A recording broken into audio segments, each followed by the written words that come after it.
Bonjour à tous, Bonjour.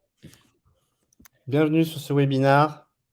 Nous allons faire un petit focus sur les cas qu'on a commencé à exploiter depuis 2020 avec les compagnies d'assurance. On va vous présenter le contexte général et puis 3 cas un peu plus précis, dont certains, je vois les personnes qui participent, sont faits avec des marques qui sont présentes avec nous aujourd'hui.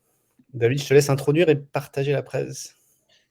Exactement. Est-ce que vous voyez bien mon écran? Est-ce qu'on voit le partage? Oui. Parfait. Alors, on va tout d'abord commencer par se présenter, Alexandre, je pense. C'est important, puisque tout le monde ne nous connaît pas.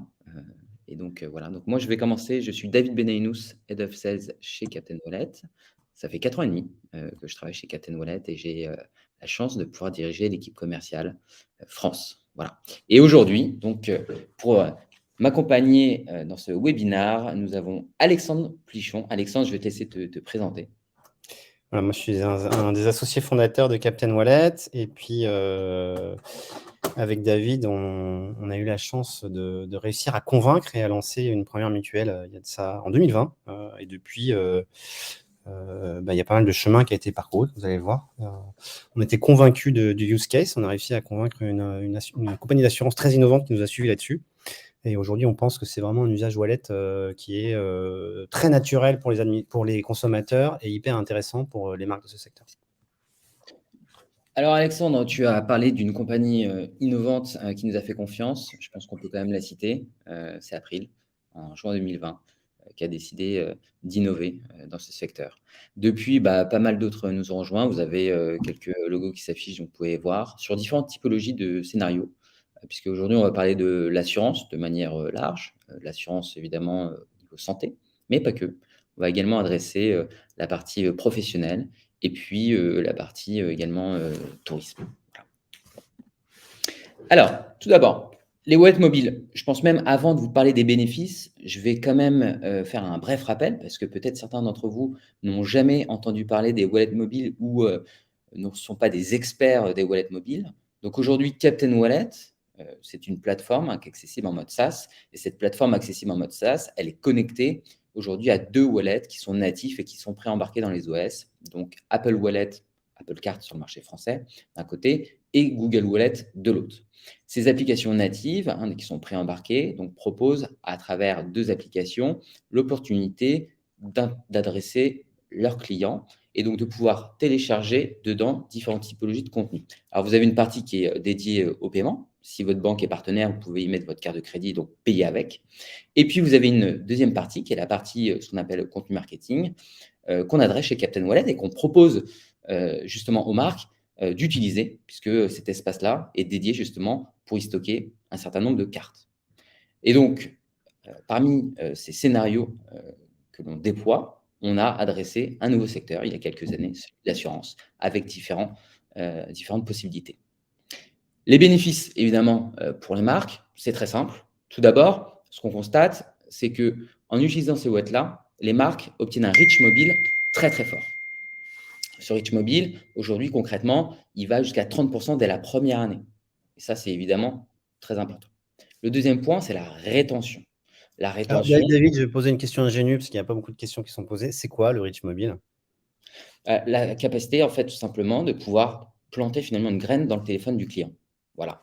Et planter cette graine, ça veut dire lui faire télécharger une carte et derrière pouvoir créer un canal relationnel avec lui parce que grâce justement à cette carte qui est plantée, le client va pouvoir communiquer à travers l'envoi de notifications push.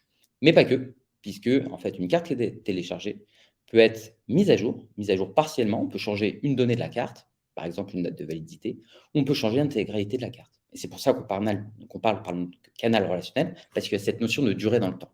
Voilà.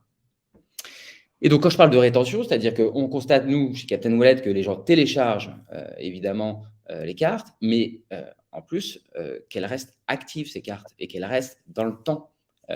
Et ça, c'est un point très important, puisqu'on sait aujourd'hui que le reach mobile, donc la contactabilité finalement, et la capacité d'adresser les gens sur mobile est clé pour les marques, quels que soient finalement les secteurs, et bien évidemment, le secteur de l'assurance en fait partie.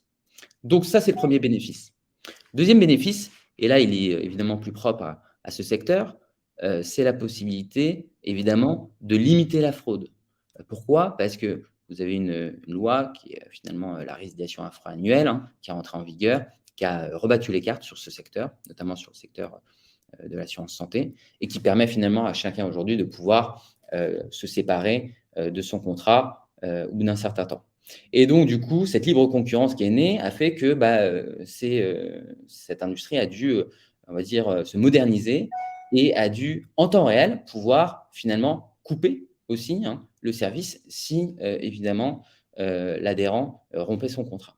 Et donc, c'est vrai que le wallet, de par cette interactivité et la connexion que nous pouvons avoir avec les systèmes d'information, fait qu'aujourd'hui, on peut, en temps réel, tout simplement, gérer cette question de droit. Et ça, c'est un point évidemment essentiel. Le troisième point, c'est la partie réduction des coûts. Réduction des coûts à deux niveaux, évidemment. La première, c'est l'impression. On constate qu'aujourd'hui, la plupart des mutuelles qui sont dans le secteur et qui utilisent le wallet ont soit arrêté complètement l'envoi papier ou du moins l'ont proposé seulement à la demande. Et ça, c'est aussi un point important puisque c'est clairement une économie d'échelle importante. L'envoi d'SMS aussi, puisque le SMS est un canal de communication très important, mais aussi très cher, très coûteux. Et donc, c'est vrai que le wallet, de par la notification push, vient répondre à cet enjeu-là. Le dernier point, c'est évidemment la partie canal relationnel, l'expérience client, comment on télécharge une carte. Je crois qu'on a tous vécu à notre niveau le fait de tout simplement chercher dans son téléphone ou chercher dans son portefeuille sa carte, par exemple, mutuelle de tiers payant au moment où on est à la pharmacie, de ne pas réussir à la charger, à la trouver ou tout simplement se retrouver en panne. Et ben, c'est vrai que le wallet offre une super expérience d'un point de vue client. Voilà. Alexandre, est-ce que tu veux peut-être, toi, rajouter un petit mot par rapport aux bénéfices que tu vois à travers les marques? Comme souvent, en fait, je pense que le bénéfice principal, c'est un peu un fruit qui est vraiment prêt à être cueilli. C'est parce que il y a une image de marque très positive pour une marque à pousser ce format-là parce qu'il répond vraiment à une très, très grosse attente des utilisateurs. On va le voir un peu plus tard. Souvent, quand on discute avec des compagnies d'assurance et en particulier sur le premier use case qu'on va dérouler, on fait de l'auto-marketing, ce qui n'est pas bien, mais ça parle à tout le monde. On dit, ben voilà, chaque année, vous recevez votre carte de mutuelle. Voilà, je fais ce geste-là. Vous arrivez, vous le découpez sur le pointillé, vous la mettez dans votre portefeuille. Et puis, quand on raconte aux gens que maintenant, en fait, ça se met de façon digitale dans le portefeuille, et puis à chaque fois qu'il y a une mise à jour, que ce soit le renouvellement de ma carte d'assuré ou bien une modification de garantie où j'ai eu une naissance et donc j'ai un nouveau bénéficiaire, il n'y a pas besoin de redécouper. Ça se met à jour automatiquement et c'est déjà présent dans mon portefeuille virtuel. C'est vrai que tout le monde dit waouh, ça c'est vraiment c'est vraiment génial comme use case. Donc je pense que quand je prends l'image, il n'y a qu'à se ramasser pour ou se tendre le bras, mais pas de façon très violente pour ramasser le fruit qui est mûr. Je pense que l'énorme opportunité et le bénéfice pour les marques, c'est de proposer finalement un service qui est très, très, très attendu par les consommateurs. Alors justement, pour faire écho avec ce que tu viens de dire, quelques chiffres clés. Tout d'abord, un chiffre quand même assez intéressant à évoquer, c'est les 21 millions. Ces 21 millions, ça correspond à quoi, Alexandre? Et ben, c'est le nombre de cartes au format wallet, donc qu'elles soient installées sur l'application d'Apple, Apple Card ou l'application de Google, Google Wallet, que décrivait David tout à l'heure, que nous avons aujourd'hui créé, qui sont, donc ça c'est un chiffre en temps réel, qui sont installés à date de ce matin sur les mobiles des consommateurs.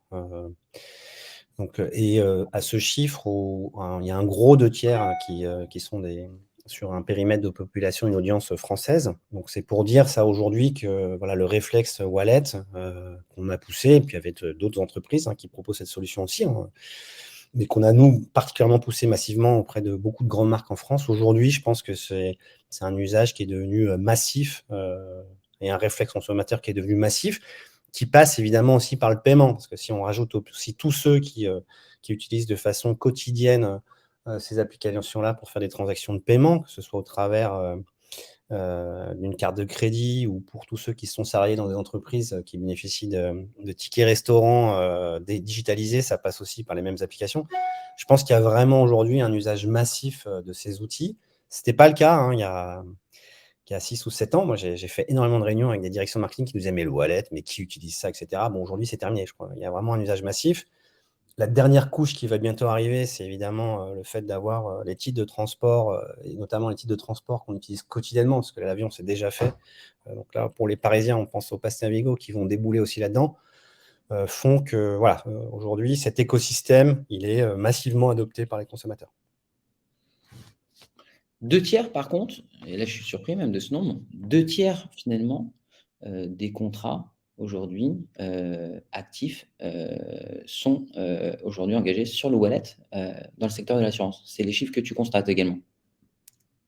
Alors oui, c'est ça. Alors ce 2 tiers, il faut bien le comprendre, c'est, quand on dit 2 tiers, donc si la compagnie d'assurance, elle a, 100 personnes à engager, donc nous souvent on dit qu'ils sont éligibles. C'est-à-dire qu'effectivement, la personne qui est réfractaire à toute communication digitale, donc qui veut pas recevoir d'email, qui veut pas recevoir de SMS, qui n'a pas créé son espace client sur le site web, qui n'a pas téléchargé l'application mobile, donc en gros qui fonctionne uniquement avec des courriers papier, elle est plus compliquée à toucher, à engager sur un dispositif digital, pour une marque. Donc souvent, on va considérer, nous, la population éligible au dispositif wallet, donc c'est un client de la marque, en l'occurrence de la compagnie d'assurance, qui a au moins un canal digital activé, que ce soit un SMS, un email ou un espace client connecté ou une application. À partir du moment-là, on détermine donc la base de contact de la marque qui est éligible, de la compagnie d'assurance qui est éligible au service. Et donc, sur les compagnies d'assurance avec lesquelles on travaille depuis plus longtemps, c'est-à-dire à peu près 3 ans, on est aujourd'hui à 2 tiers de ces clients éligibles qui ont adopté et ajouté donc, leur carte dans le wallet. Sachant que bon, ces compagnies d'assurance, vu que c'est quand même un service essentiel, on est sur des bases éligibles, c'est-à-dire des taux d'opt-in sur les points de contact digitaux que j'ai cités tout à l'heure qui sont assez conséquents. On est à plus de 80%. Donc voilà, le wallet engage massivement. Je ne donnerai pas de chiffres, mais en comparaison notamment à d'autres dispositifs qui sont souvent tentés pour aller chercher chez du Rich Mobile par les compagnies d'assurance, qui sont les applications mobiles. Voilà. On verra également, la typologie de clients potentiellement qui utilisent, les wallets et on aura sans doute quelques petites surprises. Je crois qu'on a quelques slides qui en parlent juste après. 98%, c'est le taux de rétention. Donc 98% des gens en fait, gardent ce qu'ils téléchargent dans les wallets. Ça n'évolue pas, c'est une constante. C'est, vraiment quelque chose, assez, aussi improbable sur le mobile, toi qui as bossé dans l'applicatif avant. Oui, bah, alors je pense que les gens ont du mal à comprendre ce chiffre. Donc quand on parle de 98%, c'est qu'on regarde en constante dans le temps et c'est des statistiques qui sont disponibles en temps réel sur tous les dashboards qui sont produits avec notre applicatif, hein. On regarde en permanence, sur des cohortes de clients, combien au bout d'1 an ou voire depuis, le début, de la mise à disposition, de la mécanique wallet pour la marque, de clients qui ont fait l'installation, ont conservé les cartes. Et effectivement, on arrive, généralement donc, selon le type de use case, on va avoir, un client qui maintient, sa carte. Plus le use case est éphémère, donc typiquement un billet d'avion, c'est bon là forcément, une fois que j'ai fini mon avion, je le supprime. En revanche, dès qu'on rentre sur des use cases où il y a un intérêt pour le client légitime à conserver sa carte tant qu'il est client actif de la marque, typiquement la carte de fidélité, on va commencer à monter à 80, 85, 90. Dans le cas particulier de la dématérialisation d'un contenu qui provient d'une compagnie d'assurance, on est au-delà de ça, on est même à plus de 90%. Donc ça, c'est du net, c'est-à-dire le client qui a churné chez la marque nous envoie un message, etc. On ne le compte plus. Donc on est bien sur les clients actifs de la marque, hein. On n'est pas sur des gens qui sont plus avec la marque depuis 3 ans et puis qui ont oublié de retirer leur carte. On est bien sur du net actif. Et on arrive donc à des statistiques assez hallucinantes. Et donc, c'est un des éléments très, très forts du wallet. C'est-à-dire, donc, vous avez compris, il y a un usage massif, ça engage très fort. Et puis, en plus, derrière, en fait, il y a un churn en anglais, donc ou à l'inverse, un taux de rétention qui est très, très fort parce que ça ne prend pas de place. C'est disponible dans une application qui, de toute façon, est présente dans mon téléphone et que j'utilise quasi quotidiennement et qui est centrale dans la digitalisation de mon portefeuille, de tout ce que je veux conserver sur moi. Voilà. Mais donc, en particulier sur ce secteur des assurances, on arrive à des taux de rétention vraiment très, très forts. Donc, à comparer, pareil, je citerai pas de chiffres, ils sont connus, hein, parce que la difficulté de conserver des clients engagés sur les autres canaux mobiles, que ce soit le web push ou les apps mobiles. Alors, on va rentrer maintenant un peu dans le détail, finalement, de la performance sur les différents, canaux utilisés, par les marques. Donc pour rappel, aujourd'hui, pour télécharger une carte, comment ça se passe? Tout part d'un lien URL. Ce lien URL, c'est finalement ce qu'on met à disposition, hein, des marques avec lesquelles on travaille et le job, hein, évidemment, des enseignes, c'est de mettre ce lien à disposition de leurs clients. Et pour mettre à disposition ce lien, bah, il y a plusieurs façons de faire, et bien sûr, on va parler de canaux digitaux et en priorité, bah, l'email. C'est finalement le premier canal d'activation, je crois, Alexandre. Je vois aujourd'hui que, d'après ce qu'on voit sur le secteur, 60 de taux d'engagement, ce qui est énorme, hein, 60 de taux d'engagement depuis le canal email, qui est finalement le 1er canal peut-être d'activation, concernant le wallet?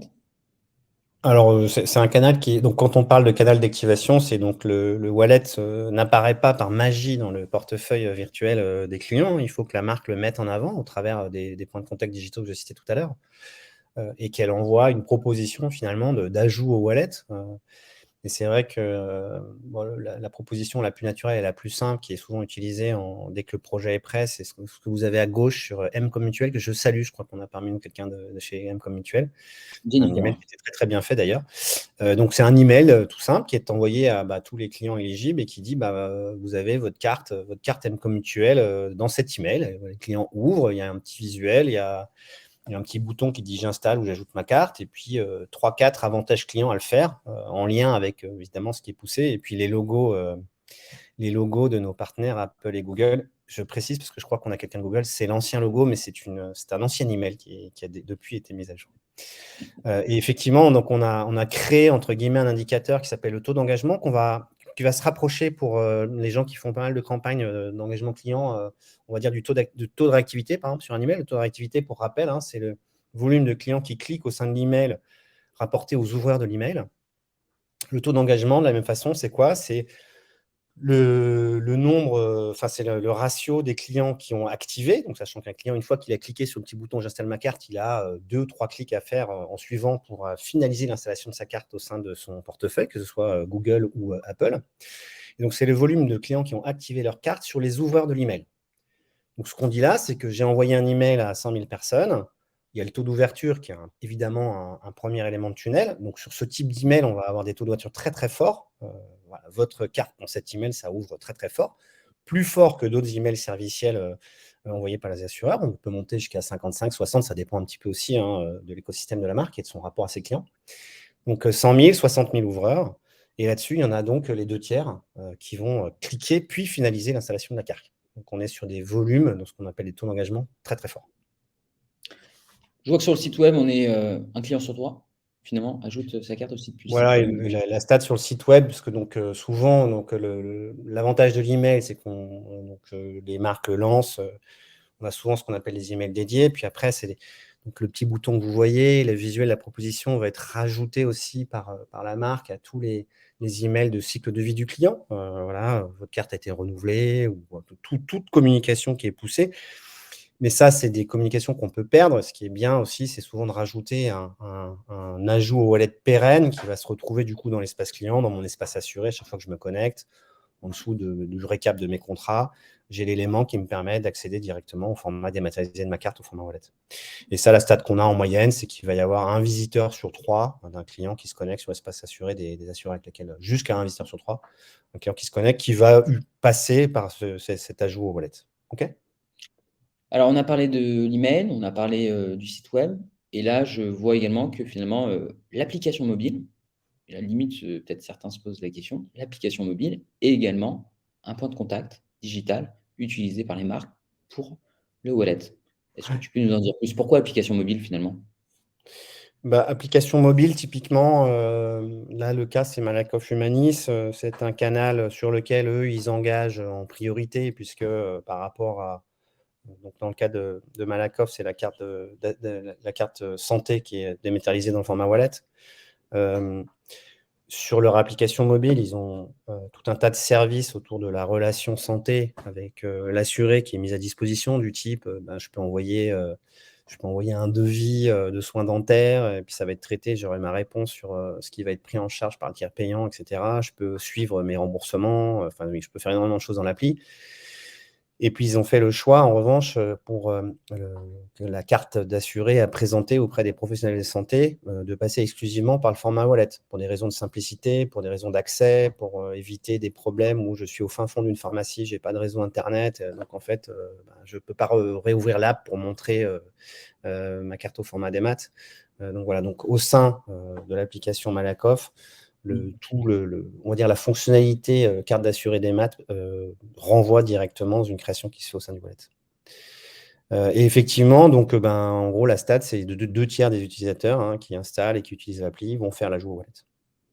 OK. Alors, Donc, je te dis, voilà, donc c'est un point de contact assez massif en termes de capacité à engager le wallet.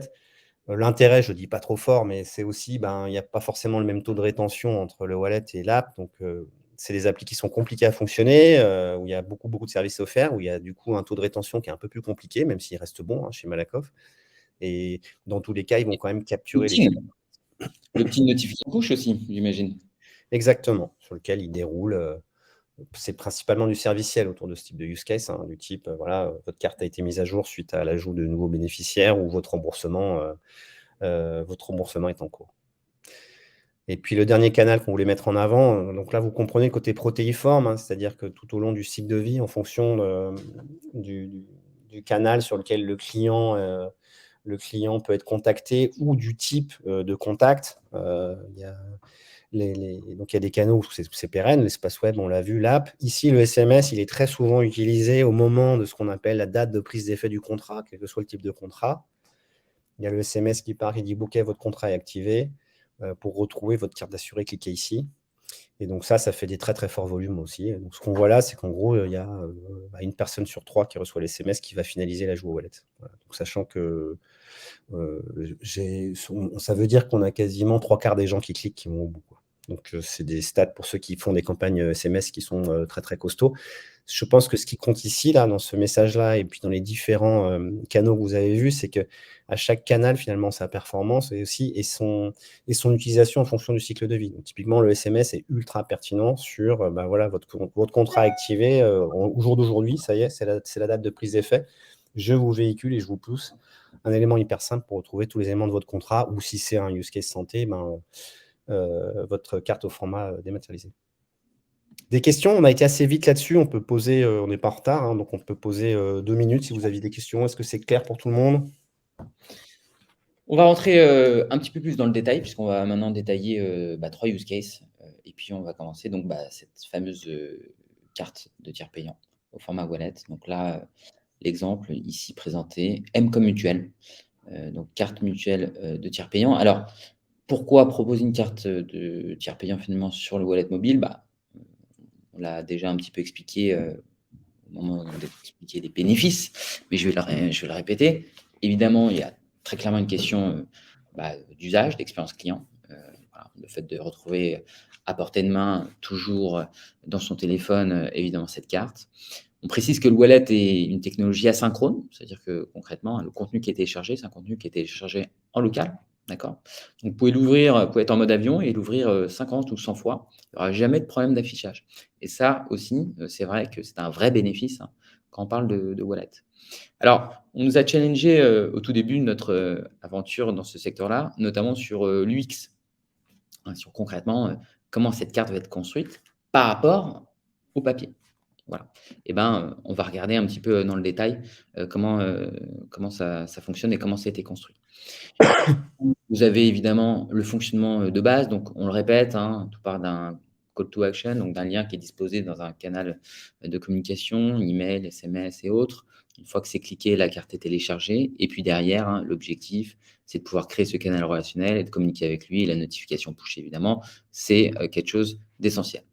Concernant l'UX, alors Alexandre, ça c'était un vrai challenge qu'on a eu, puisque quand on regarde une carte au format papier, je ne sais pas s'il y en a qui en ont déjà eu au format papier, parce que parmi nos auditeurs, à mon avis, il y en a qui sont quand même assez jeunes, qui n'ont peut-être même pas connu ça. Il y a beaucoup de contenu. Il y a notamment un tableau Et donc du coup, comment ça s'est passé, de ton côté, pour, répondre finalement aux besoins des marques, et en même temps, pour pérenniser l'usage et qu'il y ait pas de problème avec les professionnels de santé?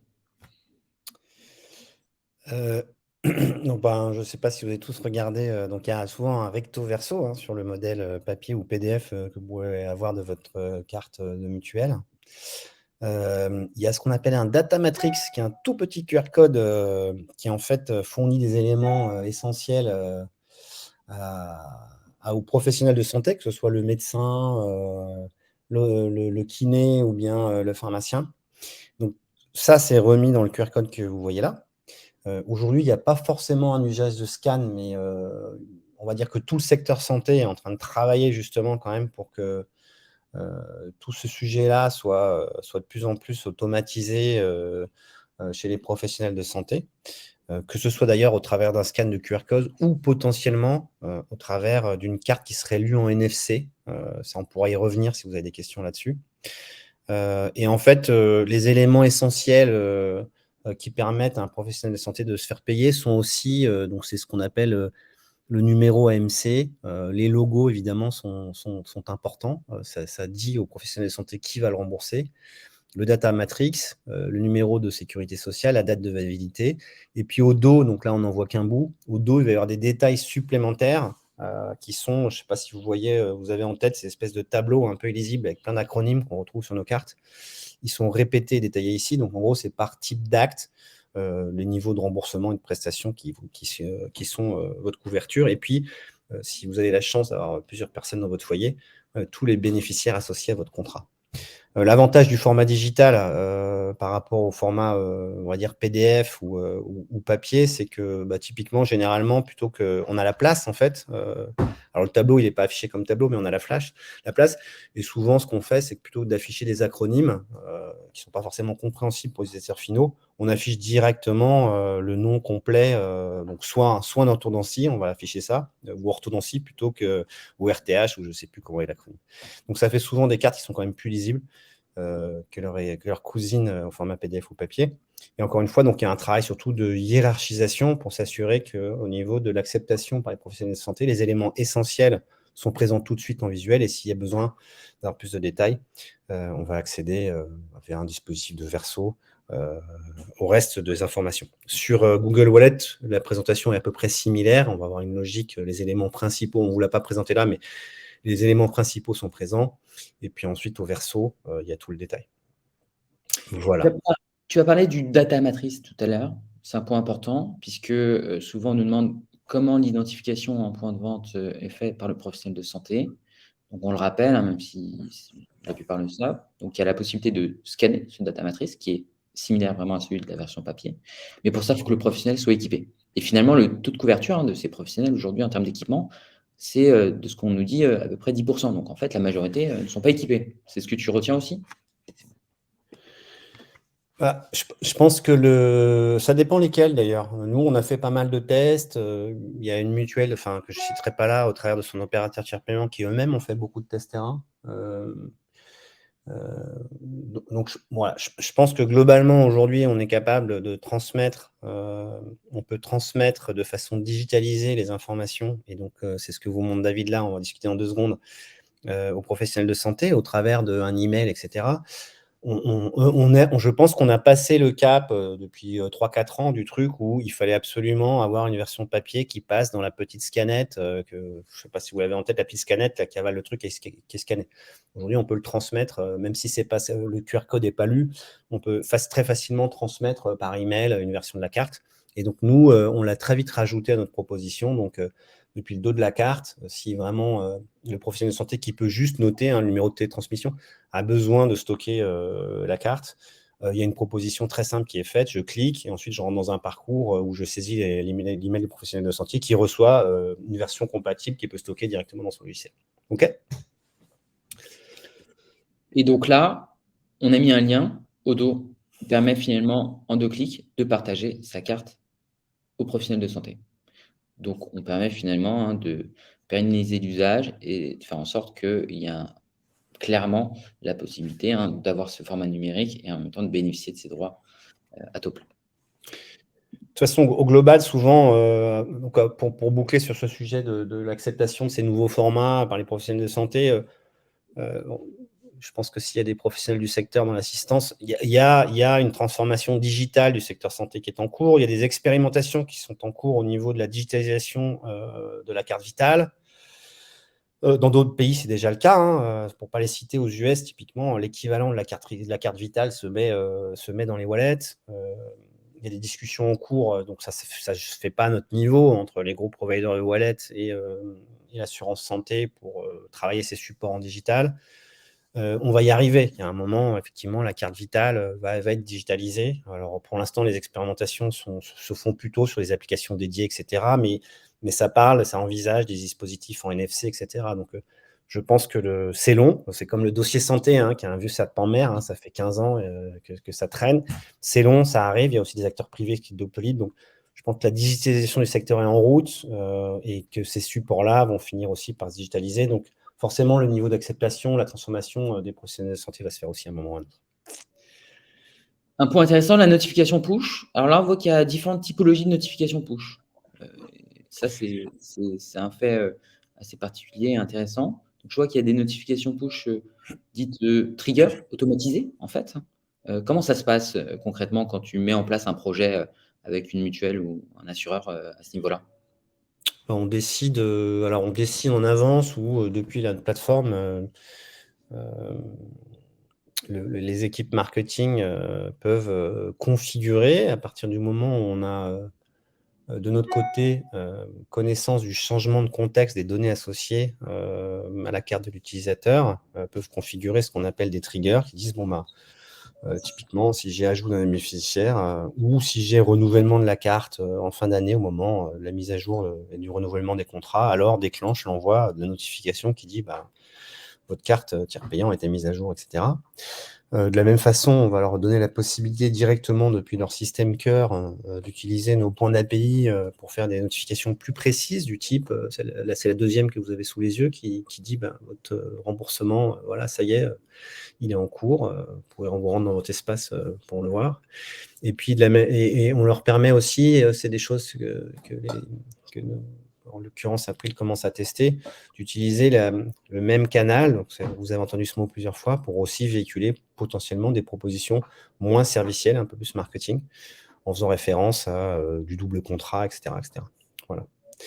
Le tout étant, ce qui est vraiment très important et dont il faut toujours garder en tête, c'est que nous ne créons pas de référentiel client particulier. Donc, les données qui sont chez nous nous sont données par les assureurs. Et dans tous les cas, l'identification du client passe par un identifiant qui est choisi par la marque cliente.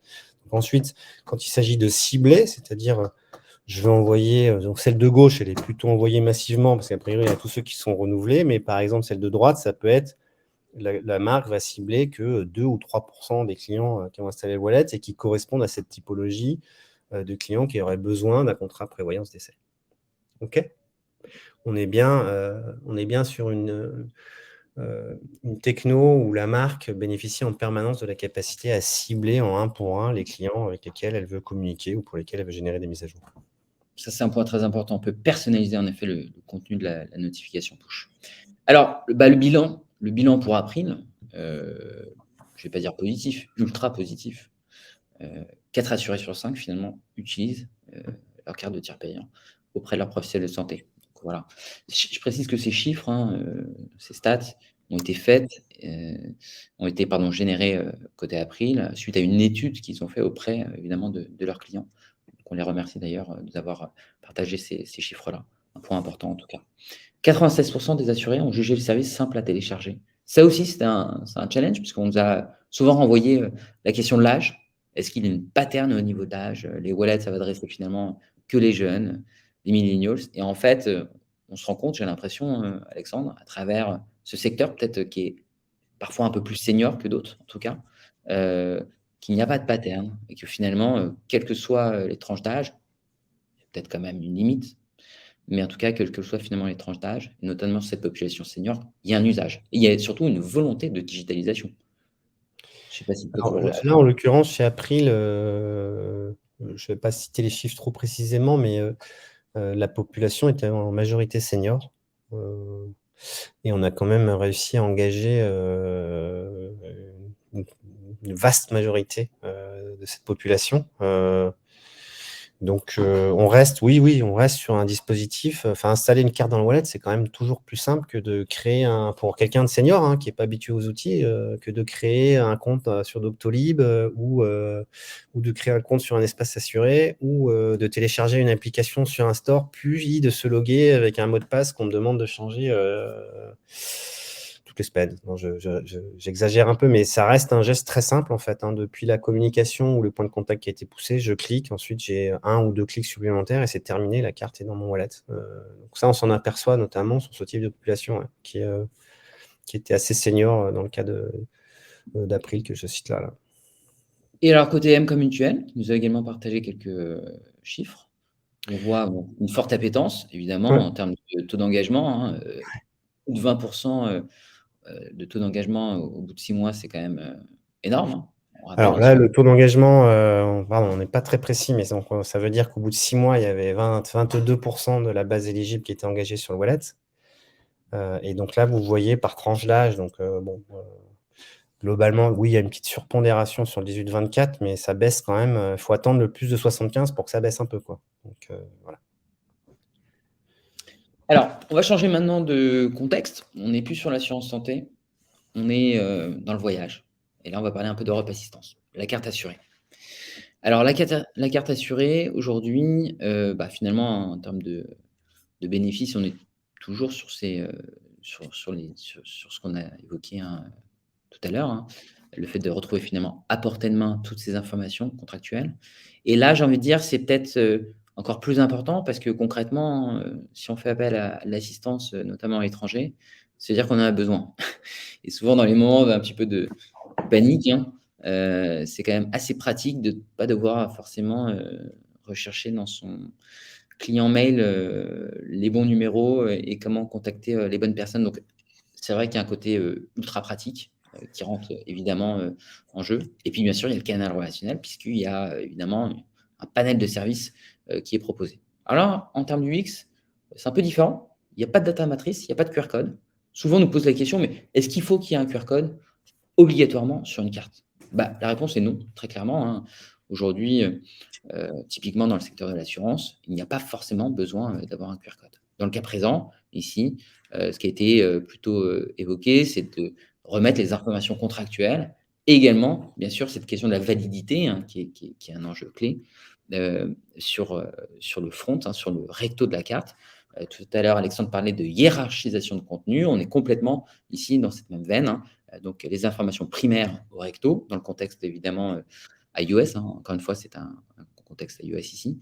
Et puis les informations secondaires sur lesquelles on n'est pas limité en termes de nombre de caractères, un point très important, avec des liens qui renvoient sur les bons espaces, des liens cliquables, traquables évidemment, et qui font finalement la jonction avec tout l'écosystème qui est proposé, que ce soit d'ailleurs mobile, applicatif, mais également portail web. Là, je vois qu'il y a un lien à accéder à votre espace personnel, Alexandre.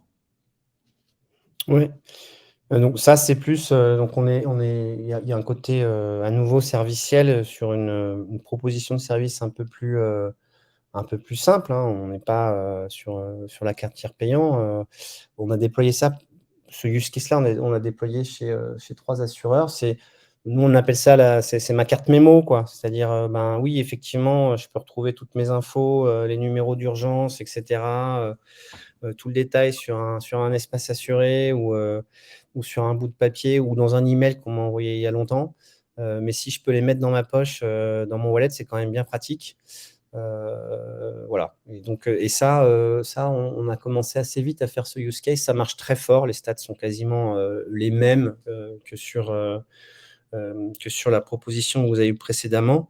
Sur finalement, à nouveau, un besoin utilisateur assez basique. OK, ça m'intéresse, j'en ai pas forcément besoin tout le temps, mais le jour où j'en ai besoin, je saurais où le retrouver, en fait. Je vais dans mon wallet, boum, je retrouve ma carte et ouais, je peux cliquer, je peux appeler, voilà. Donc c'est ce qu'on a nous, en interne, on appelle ça la carte mémo. On y croit dur comme fer. Il y a encore plein de sujets sur lesquels on aimerait déployer ça auprès de gros assureurs, qui souvent essaye beaucoup de passer exclusivement par une stratégie application mobile qui, de notre point de vue, ne correspond pas aux attentes utilisateurs. Mon assurance générale, responsabilité civile, fort heureusement, j'en ai pas besoin tous les ans, voire plusieurs fois par an, voire même pas une fois par an. En revanche, si je peux l'avoir sous le coude de façon digitalisée dans mon portefeuille, oui, ça je prends.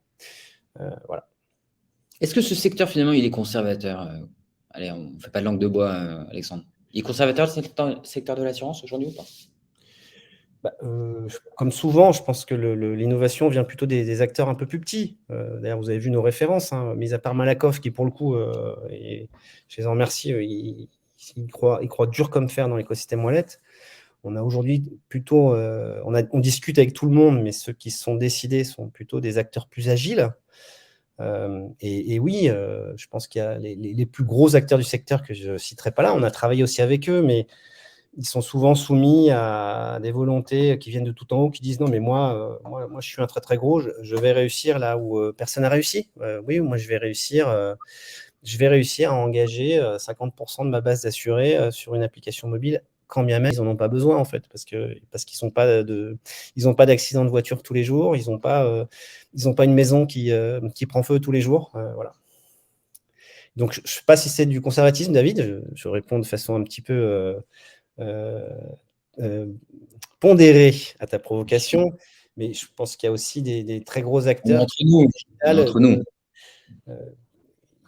je pense qu'ils continuent à se dire non, mais moi je suis très très fort, je vais pouvoir créer mon propre écosystème. Et c'est dommage. Et nous on leur dit mais tu as quand même un écosystème qui est déjà présent, notamment ces portefeuilles digitaux, c'est déjà présent dans tous les mobiles de tes clients, exploite-les. Tu peux conserver ta stratégie où tu montes aussi une suite de services très élaborés pour des apps, mais tu vas engager 5% de tes clients. Parce qu'en fait, heureusement, dans ton métier, ils n'ont pas besoin de toi tous les jours. Tu n'es pas un service bancaire. Oui, et puis ce que tu disais tout à l'heure en amont, c'est que de par l'usage rien que de la fonctionnalité du paiement, finalement, ces applications drivent du trafic et deviennent des applications médias, en fait. Donc, ça Oui. devient stratégique pour les marques, quel que soit leur secteur, d'être présent.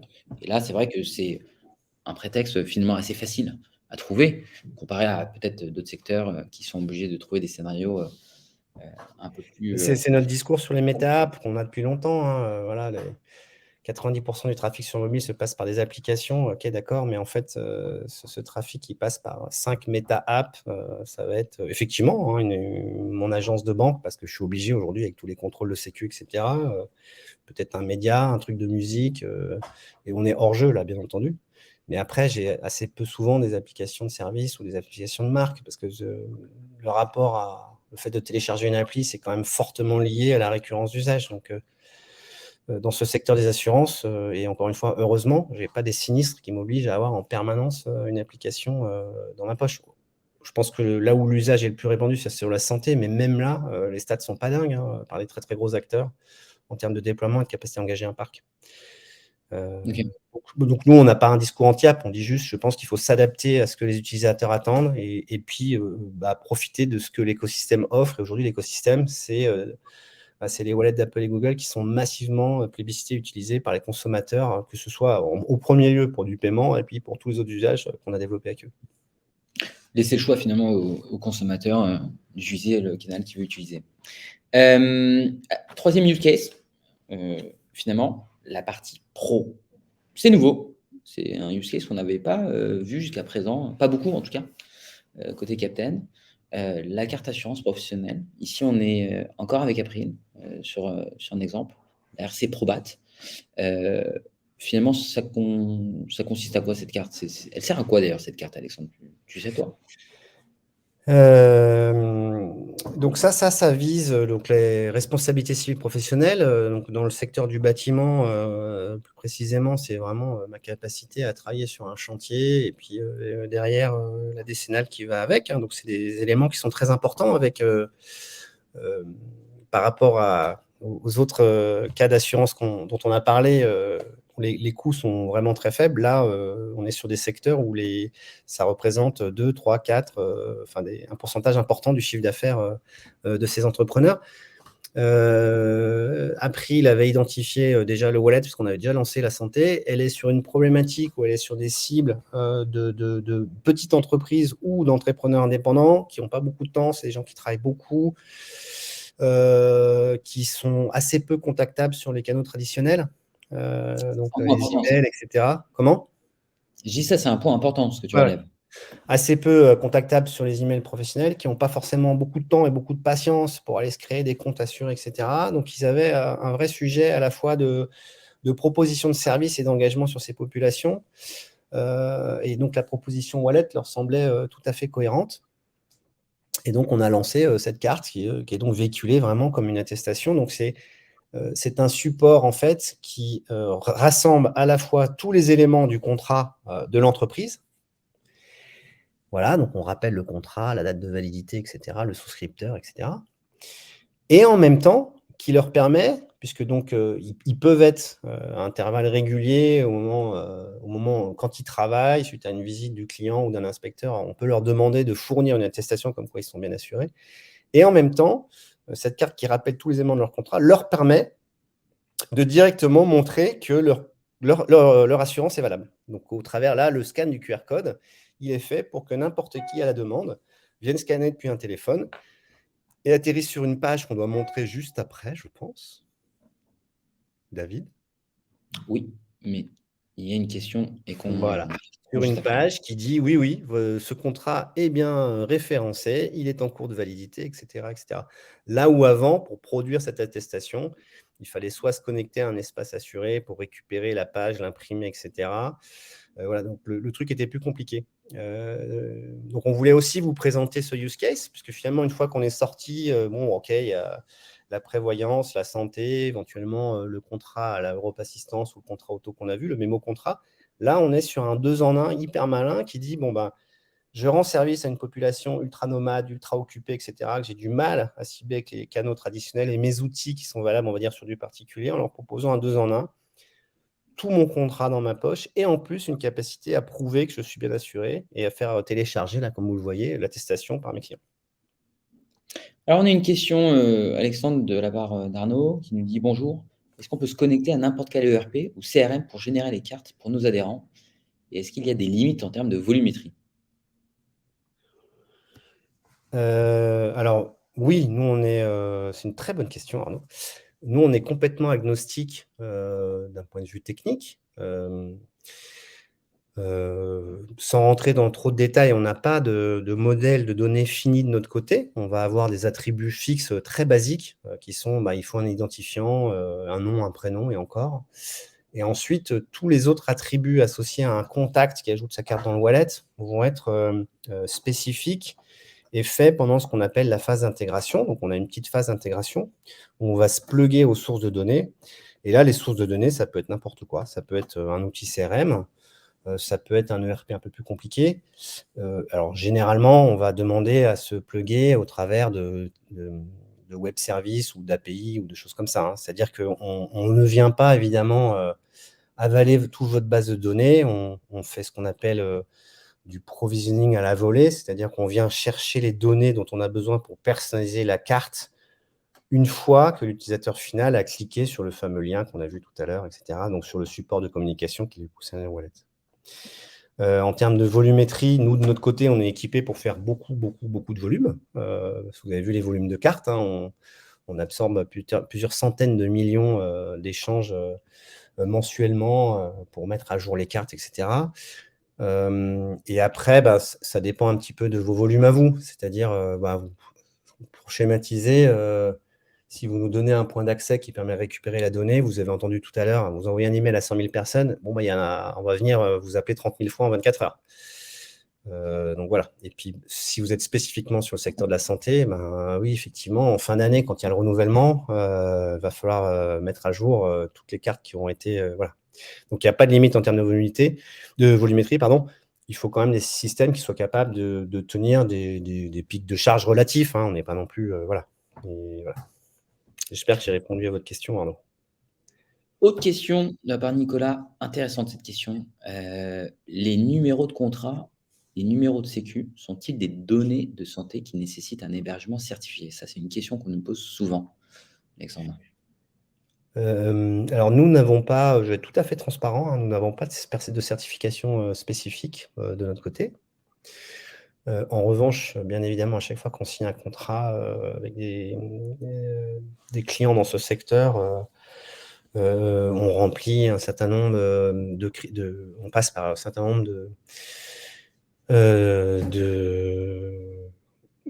j'allais dire non, de prérequis en termes de sécurité. On montre, voilà, on Oui. explique comment on gère tous nos processus de sécurité, notre plan d'assurance sécurité, les plans de continuité de service, etc., etc. Enfin, on a tout un tas de process qui existent autour de ces sujets-là. Et surtout, au moment de la phase de spécification, Nicolas, que je salue d'ailleurs en passant, on va se mettre d'accord avec généralement les DPO en face, donc les gens en charge de la sécu et de tout ce qui est protection des données personnelles, sur un chiffrement de toutes les données un peu sensibles. Donc typiquement sur le cas santé qu'on a vu là, on va toutes les données qu'on garde chez nous, donc numéro de sécu, nom, prénom, date de naissance, tout ça, on les stocke de façon chiffrée. Il n'y a aucune donnée qui est stockée en clair chez nous. Voilà.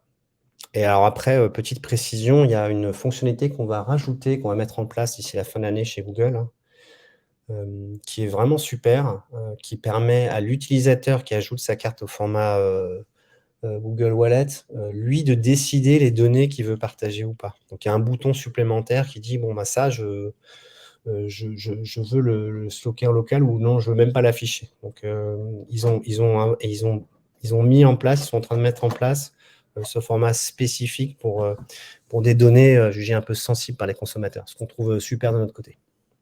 Oui, parce que finalement, c'est des applications qui évoluent dans le temps. Ouais, Sont en pas figées. permanence. Ça, c'est une évolution qui est arrivée en milieu d'année, là, qu'on va commencer à déployer, mais qui est hyper intéressante justement pour ce rapport. Là, c'est vraiment le consommateur qui a la main sur ce qu'il veut faire afficher et partager comme données au sein de sa carte. OK. On pourrait imaginer, par rapport à ce que vous avez vu, je montre que le data matrix et voilà, et puis tout le reste, mes numéros de sécu, mes bénéficiaires, c'est invisible, quoi. Bah, pareil, cette carte finalement elle sert à communiquer, Ouais, aussi? donc alors peut-être si tu reviens, tu es passé très, très vite. Oui. Voilà, donc en termes c'est les classiques. Je ne sais pas si vous arrivez à voir, mais donc vous avez vu la façon dont ils l'ont brandé, hein. Voilà, Eric travaille toujours avec son mobile dans la poche. Effectivement, on voit un entrepreneur avec une scie circulaire derrière. Et puis, ils avaient vraiment marketé le côté votre attestation RDC décennale directement sur le smartphone, quoi. Donc, c'est ce type d'email, ça cartonne, hein. Il y a Voilà. télécharger mon attestation d'ailleurs. On Ouais, voit ouais. pas wallet, on voit. Non. Ils sont très forts en marketing éditorial. Ils vont vraiment mettre les bons mots sur ce qui est attendu par les consos. Effectivement, là, oui, bon, alors, il y a les logos, mais à nouveau, c'est comme ça date d'il y a 1 an et demi, donc voilà. Mais effectivement, là, ce que je veux faire la personne, c'est télécharger son attestation. Disponible depuis, donc il y a eu du SMS, machin. Et puis donc là, à la rentrée, on va tenter du WhatsApp aussi, intéressant sur une population qui utilise beaucoup ces supports, où il Oui. va y avoir un WhatsApp de welcome et derrière enchaînement avec le lien qui est mis à dispo dans un conversationnel WhatsApp. Donc pareil, ça c'est une première, on va surveiller ça avec intérêt pour voir si... Donc derrière, le WhatsApp qui peut être utilisé pour d'autres éléments de conversation, que ce soit du support client, etc., mais qui va aussi servir à la distribution de la carte wallet. Voilà pourquoi je voulais revenir sur ce slide, David. Important. Et Et donc là, du coup, comme d'habitude, il y a les campagnes classiques que vous avez vues, et puis une des grosses campagnes là, qui va bientôt partir d'ailleurs, qui est, en tant qu'assureur, je dois, comme je fais de la couverture sur la décennale, je dois connaître les chiffres d'affaires. Donc, c'est des populations qui ne répondent pas forcément sur les autres canaux, et donc le wallet est aussi exploité dans le cadre des campagnes, ils appellent ça annuelles, de recensement des chiffres d'affaires des assurés en probat chez April. alors quelques chiffres clés finalement, les résultats. Ils ont fait une étude aussi.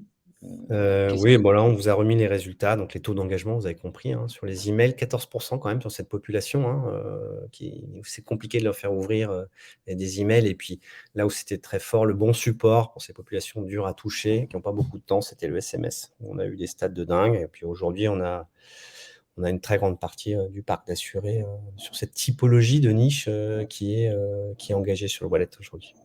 Oui, parce que 64% depuis le SMS. En moyenne, ce que tu vois sur les autres secteurs, le SMS, c'est quoi à peu près C'est KPM? 3 à 8%. 3 à 8%. Et là, c'est Oui, oui. 64%. Oui, non, Ah oui. c'est énorme. On est sur des stats hors normes. Ouais. Et sur D'accord. les emails, alors sur les emails, on fait mieux. Là, on a fait exprès de mettre les deux pour dire, je pense que le message, c'est il faut que l'ajout au wallet passe par le support qui correspond en fait aux usages et au comportement de la cible. À nouveau, on a une marque qui maîtrisait bien ces sujets-là. D'où l'intérêt qu'on va avoir sur le suivi de l'engagement par WhatsApp. Voilà, on voulait vous présenter aussi ce use case. On est presque à la fin pour vous montrer deux use cases qu'on imaginait bien. La carte santé, je pense que vous avez compris que c'est une évidence, et même j'espère pour vous tous autour de la table. La mémo carte, un peu plus générique. Et puis là, donc, on trouvait celui-là intéressant aussi. Il y a ce côté, il y a un 2 en 1. C'est à la fois le récap de tout mon contrat et tout, et une capacité à montrer auprès de mes clients, etc. Donc directement, au moment où je suis en train de travailler, que j'ai bien mon attestation, une capacité à montrer de façon 100% dirigée et hyper simple, une attestation qui est indispensable pour moi quand je suis en situation de travail. Voilà, il nous reste 3 minutes ou même un petit peu plus si on a besoin pour prendre des questions, des remarques, Je vois que certains sont en train d'écrire, donc on va attendre que les questions arrivent. En tout cas, je remarque en faisant patienter tout le monde que tu as mis un superbe nœud papillon. Je suis très content. Je me sens moins seul aujourd'hui. On anticipe un petit peu là sur les octobre rose et Movember là. Je pense qu'il faut s'y mettre un petit peu là. Donc, on aura la chance de te voir peut-être avec une moustache lors du prochain webinaire, c'est ce que tu nous dis. Exactement. Ça, s'il y a un webinaire en novembre, il y aura la moustache et le nœud papillon. Et je pense que David, tu seras comme moi. Merci Arnaud pour le compliment. Merci beaucoup en tout cas à tous de nous avoir suivis aujourd'hui. On reste bien sûr à votre disposition si vous avez des questions. Toute l'équipe Captain reste mobilisée.